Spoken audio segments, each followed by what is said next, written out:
Friends, अपन आज mensuration की class 6 की बात कर रहे हैं। मेंसुरेशन की क्लास 6 में अपन डिस्कस करेंगे कुछ इम्पोर्टेंट क्वेश्चंस जो आपकी पटवारी के लिए बहुत ही बेहतर साबित होने वाले हैं। बढ़ते हैं बिना टाइम ख़राब किए आज के फर्स्ट क्वेश्चंस की तरफ। मैंने क्वेश्चंस आपके पहले से लिख रखे हैं जिनका आपको सॉल्यूशन समझाना है। जैसे आज का पहला क्वेश्चन कहता है फ्रेंड्स, एक आयताकार मैदान की लंबाई तथा चौड़ाई क्रमशः 40 मीटर तथा 30 मीटर है। इस मैदान के बीचों बीच एक 2 मीटर चौड़े रास्ता बनाया गया जो लंबाई व चौड़ाई के समांतर है। यदि इन रास्तों पर 15 रुपये प्रति वर्ग मीटर की दर से डामर बिछाया जाए तो कितना खर्च आएगा।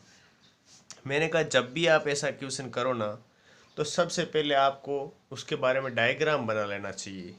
इनका ठीक है, जैसे कि ये एक आयताकार मैदान है,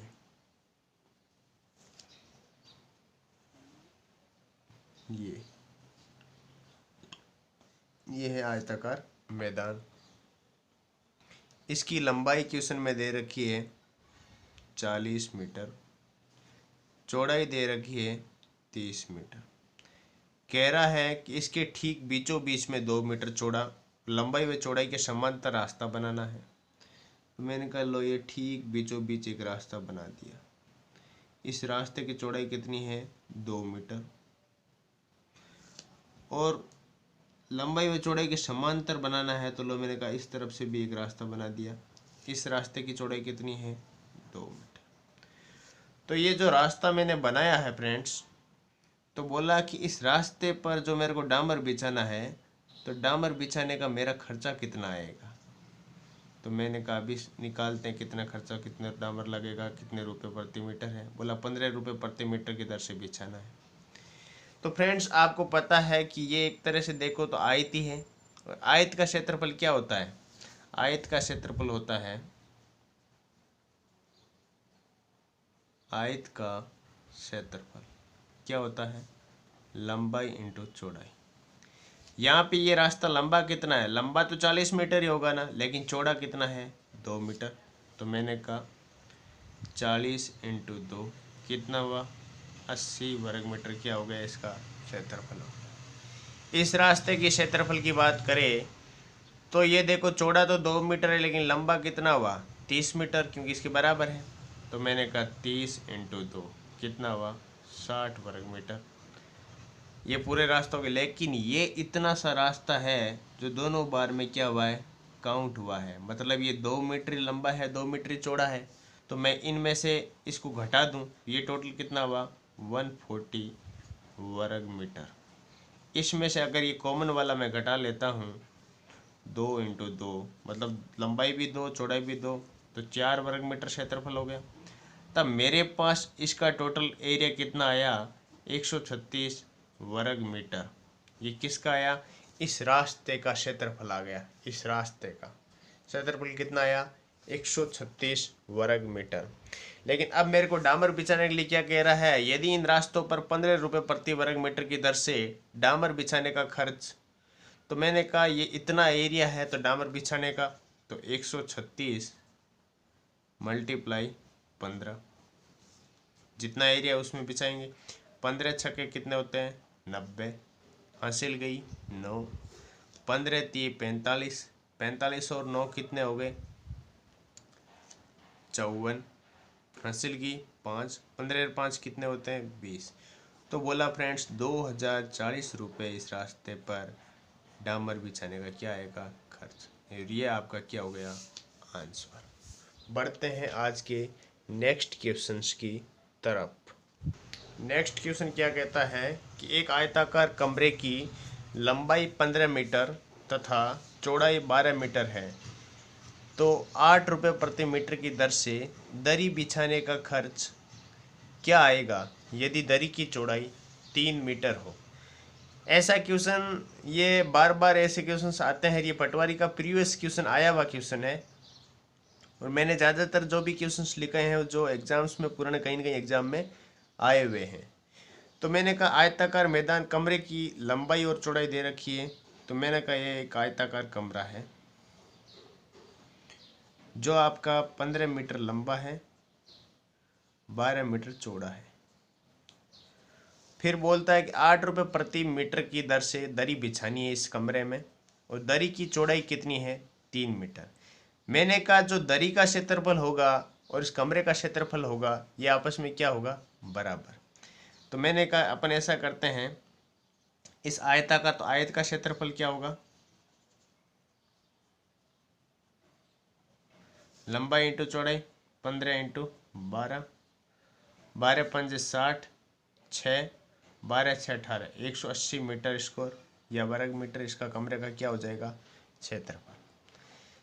अब दरी की अपने पास चौड़ाई है और ये बराबर होते हैं, तो दरी की लंबाई क्या होगी, दरी की लंबाई यही होगी 180/3, जो चौड़ाई का भाग दे देंगे, तो दरी की लंबाई अपने पास आ जाएगी 60 मीटर। अब बात करता है कि 8 रुपये प्रति मीटर की दर से दरी बिछाने खर्चा आया।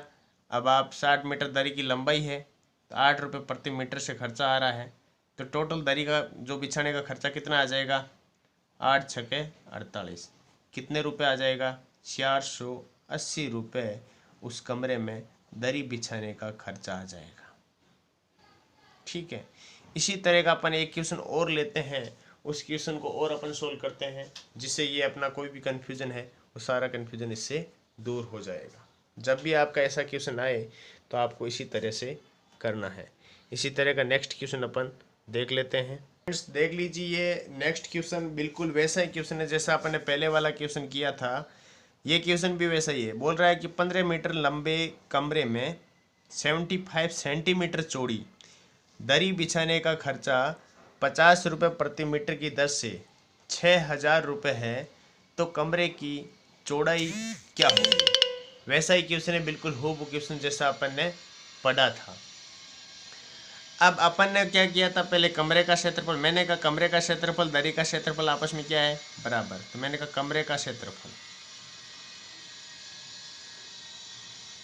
कमरा आयताकार है, 15 मीटर लंबा है लेकिन चौड़ा पता नहीं, तो मैंने कहा 15 मीटर लंबा और चौड़ाई अपने को पता नहीं। दरी का क्षेत्रफल क्या है, दरी का इसने बोल दिया कि 75 सेंटीमीटर चौड़ी है, 75 सेंटीमीटर क्या है, चौड़ी है। सेंटीमीटर को मैं मीटर में बदल दूँ क्योंकि ये भी मीटर है। अब लंबाई कैसे आएगी दरी की, देखो दरी का कितना खर्चा आया है, 6000 रुपये, कितने रुपए, 50 रुपये प्रति मीटर से, तो मैंने कहा लंबाई कितनी आ जाएगी, 5 का भाग दे दूँ, 5 एकम 5, बच गए 5 दूनी 10, 120, 120 क्या आ गई, ये दरी की क्या आ गई, लंबाई आ गई। अब दरी की लंबाई मेरे पास है और दरी की चौड़ाई मेरे पास है, तो मैं दरी का क्षेत्रफल ज्ञात कर सकता हूँ। दरी का क्षेत्रफल, अब मेरे पास दरी की यहाँ पे लंबाई की जगह मैं 120 लिख दूँ, तो मेरे पास दरी की लंबाई भी आ गई, दरी की चौड़ाई आ गई, बराबर मेरे पास कमरे की लंबाई आ गई, कमरे की चौड़ाई मेरे को ज्ञात करनी है।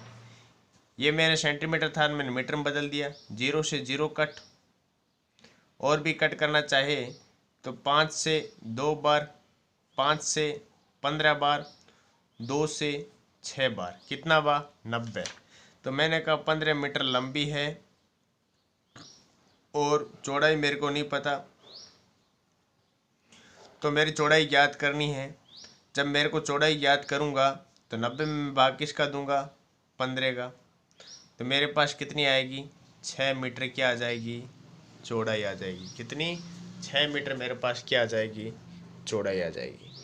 इसी तरह अपन बढ़ते हैं आज के नेक्स्ट क्वेश्चन की तरफ। नेक्स्ट क्वेश्चन बहुत ही सिंपल क्वेश्चन है। बोल रहा है कि एक वर्ग की त्रिज्या में 20% की वृद्धि होने पर उसके क्षेत्रफल में कितने प्रतिशत की वृद्धि होगी। वर्ग की त्रिज्या, उसमें 20% की वृद्धि हो गई तो उसके क्षेत्र, मैंने कहा था जब आपको मैंने प्रॉफिट एंड लॉस पढ़ाया था तब भी मैंने बताया था, और ऐसा क्वेश्चन हो वो यही क्वेश्चन है। तो मैंने कहा अब सबसे पहले याद करो कि वर्ग का क्षेत्रफल होता है क्या है। तो वर्ग का क्षेत्रफल याद करने के लिए पाई आर स्क्वायर, यहाँ पे त्रिज्या को कितनी बार लिखना पड़ता है, 2 बार। मैंने कहा माना वर्ग का क्षेत्रफल पहले कितना था, 100, और अभी कितना बड़ा है 20%। तो मैंने कहा 120/100, 120/100। 2 जीरो से 2 जीरो कट, 2 जीरो से 2 जीरो कट, कितना हो गया 144। पहले कितना था 100, अब कितना हो गया 144। क्षेत्रफल में कितनी वृद्धि हुई? मैंने कहा कितनी वृद्धि हुई? बोला सर 44। मैंने कहा 44% आपका क्या हो जाएगा आंसर। आया समझ में? इसी तरह बढ़ते हैं नेक्स्ट क्वेश्चन की तरफ।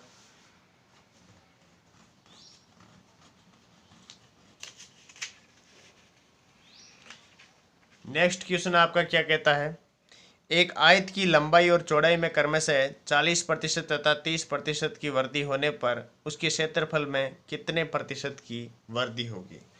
मैंने कहा बिल्कुल ऐसा ही क्वेश्चन है जैसा अभी अपन ने वर्त वाला किया है। यहाँ पे आयत की लंबाई और चौड़ाई की बात आ गई, तो मैंने कहा आयत का क्षेत्रफल क्या होता है? आयत का क्षेत्रफल क्या होता है? लंबाई गुणा चौड़ाई, दोनों अलग अलग होता है। इसमें लंबाई इतनी बड़ी है, चौड़ाई इतनी बड़ी। मैंने कहा कोई ना, पहले क्षेत्रफल आई का मैंने कहा आयत का 100 था, अब लंबाई में 40%, मैंने कहा 140/100, और चौड़ाई में 30% वृद्धि हो गई तो 130/100। 2 जीरो से 2 जीरो, 2 जीरो से 2 जीरो कट कर दो, 14 × 13, 14 3 कितने होते हैं 42, और 14 4 18। मैंने कहा 100 से कितना बढ़ गया 82 बढ़ गया, तो ये 82% की क्या होगा जाएगी वृद्धि हो जाएगी। 82% की क्या हो जाएगी वृद्धि। कोई मल्टीप्लिकेशन कर, अच्छा यहाँ पे 40%, तो यहाँ पे ये 30% बढ़ा है, ये यहाँ पे कोई भूल से 20% किया हुआ है, तो ये 30% बढ़ेगा, तो ये अपना आंसर क्या आ जाएगा 82। अगर यहाँ पे 20% होता तो आंसर क्या आ जाता 68%। तो आपको ये जो भी है जितना आपको क्वेश्चन में दिया हुआ, अगर यहाँ पे कमी दी हुई होती, बोल देता कि 40% की सर वृद्धि हो जाती है लंबाई में, चौड़ाई में 20% की कमी हो जाती, मैंने कहा कोई ना, आपने 100 माना था, 40% की वृद्धि हो गई तो 140/100, और कमी हो गई तो 80/100। बराबर जो भी सॉल्यूशन आता 100 में से उसका कमी या वृद्धि कितनी है वही आपका प्रतिशत क्या हो जाता आंसर। बढ़ते हैं आज के नेक्स्ट क्वेश्चन की तरफ। बहुत ही इजी क्वेश्चन है और आपको बस क्वेश्चन को लैंग्वेज को समझना है। क्या बोलता है कि 2 सकेंद्रीय वृत्तों की त्रिज्या 5 सेंटीमीटर तथा 4 सेंटीमीटर है, तो इन वृत्तों के बीच वाले स्थान का क्षेत्रफल कितना होगा। बोलता है 2 सकेंद्रीय वृत्त है, तो मैंने कहा सकेंद्रीय वृत्त कैसे होते जिनका एक केंद्र हो, जैसे ये एक वृत्त है, इसी तरह इसके अंदर भी मैंने एक वृत्त बना दिया, इन दोनों का केंद्र एक ही है, एक ही केंद्र पे बने दो वृत्त हैं। बोलता है कि दोनों वृत्तों की त्रिज्या 5 और 4। मैंने कहा बड़ी त्रिज्या होगी वही बड़े वाले की होगी, तो मैंने कहा बड़े वाले की 5 है, छोटे वाले की ये इतनी वाली कितनी हुई, मैंने कहा ये 4 है, और बड़े वाले कितनी हो गई 5। आपके पास दोनों की त्रिज्या है, तो मैंने कहा क्षेत्रफल क्या होता है, बोला सर क्षेत्रफल तो πr² होता है। तो मैंने कहा बाहर वाले के क्षेत्रफल में से अंदर वाला क्षेत्रफल घटा लूँ तो ये वृत्तों के बीच वाला जो भी ये एरिया है इसका क्षेत्रफल मैं ज्ञात कर सकता हूँ ना। जब मेरे को बाहर वाले का क्षेत्रफल पता हो या बाहर वाले का एरिया पता हो, उसमें से अंदर वाले का एरिया घटा लूँ तो मेरे पास जो एरिया बचेगा ये कौन सा बचेगा, बीच वाला बचेगा। तो मैंने कहा सूत्र क्या होता है πr²। मैंने कहा बाहर वाले की त्रिज्या क्या है, बोला 5। मैंने कहा लिख देता हूँ π×25, क्योंकि 5 का स्क्वायर 25, माइनस अंदर वाले की 4 है, तो मैंने कहा लिख देता हूँ π×16। मेरे पास डिफरेंस क्या आया, 25 पाई में से 16 पाई गया तो कितना आया 9 पाई। ये 9 पाई मेरा क्या आ गया एरिया जो बीच वाले का। अब इसको सॉल्यूशन करना है आपको, तो 22/7 × 9, 9 दूनी 18, 80 लगी 1, 18 1 19/7 वर्ग सेंटीमीटर। ये आपका क्या हो गया आंसर। आ गया समझ में। तो दोस्तों अपन इसकी लास्ट क्लास रख देंगे कल, जिसमें आपकी और भी जो पहिए वगैरह से संबंधित और भी कुछ क्वेश्चंस आते हैं, कोई ऐसा जैसे दरी बिछाने वाला, ऐसा क्वेश्चन रंग रोगन का, ऐसा कोई भी क्वेश्चंस बनते हैं तो सारे क्वेश्चन अपन कल लास्ट क्लास में डिस्कस कर लेंगे। आज के लिए बस इतना ही। जय हिंद, जय भारत।